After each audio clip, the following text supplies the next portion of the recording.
মসজিদকে আমি একটি ইনফরমেশন দিয়েছিলাম যে আমাদের এই মসজিদগুলোতে প্রত্যেকটি এলাকার যারা সাধারণ মহল্লার যারা ছোট ছোট শিশুরা রয়েছে 12 থেকে 14 বছরের, তারা প্রত্যেকেই রমজান মাসব্যাপী যারা পাঁচ ওয়াক্ত নামাজ আদায় করবে।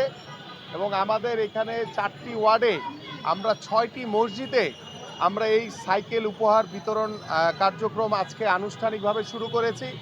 আজকে আমরা এখানে উপস্থিত হয়েছি আমাদের মিরপুর কেন্দ্রীয় মসজিদের সামনে, এবং সেই মসজিদের এখানে সারা মাসব্যাপী আমাদের প্রায় 27 জন বাচ্চারা তারা পাঁচ ওয়াক্ত নামাজ আদায় করেছে। এবং তাদের এই নামাজ আদায়ের মাধ্যমে আমি শুধু সামান্য উপহার দিয়ে তাদেরকে উৎসাহিত করেছি। বাস্তবতা হচ্ছে যে আল্লাহর রাস্তায় আল্লাহকে খুশি করার জন্য এই ছোট ছোট মাসুম বাচ্চারা পাঁচ ওয়াক্ত নামাজ আদায় করার মাধ্যমে তাদের এই নামাজে যে তারা যে অভ্যাসে পরিণত হয়েছে, আমি এবং আমাদের এখানে হুজুররা রয়েছেন সবাই আমরা দোয়া করি যাতে আমাদের এই বাচ্চারা যাতে নামাজকে ধরে রাখতে পারে, আল্লাহর সন্তুষ্টি লাভের জন্য তারা যাতে আল্লাহর সঠিক পথে তারা চলতে পারে। এইভাবে তাদেরকে উৎসাহিত করার জন্যই আসলে আমার এই আয়োজন।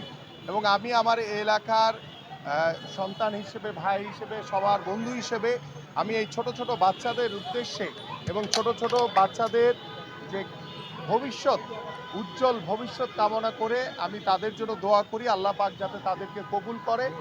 এবং আমার এই 6টি মসজিদে আমরা প্রায় 317 জনকে আমরা সাইকেল উপহার দিব। এবং আমি এটি শেষ করার পরে আমার রূপনগর টিনশেড আরও রয়েছে, আগামীকালকে রয়েছে। এভাবে আমরা পর্যায়ক্রমে আমার এই এলাকার প্রত্যেকটি ছোট ছোট বাচ্চাদেরকে উৎসাহিত করার জন্য নামাজের প্রতি তাদের যাতে আকৃষ্টতা থাকে, নামাজকে তারা যাতে ধরে রাখতে পারে, সেই উদ্দেশ্য নিয়েই কিন্তু আমার এই আসলে কর্মসূচি।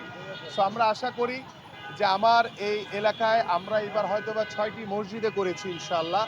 আগামী বছর আল্লাহ বাঁচিয়ে রাখলে আমি আমার এই এলাকার আরও অন্যান্য মসজিদগুলোতেও ইনশাআল্লাহ পর্যায়ক্রমে এই ধরনের কর্মসূচির মাধ্যমে আমি আমাদের ছোট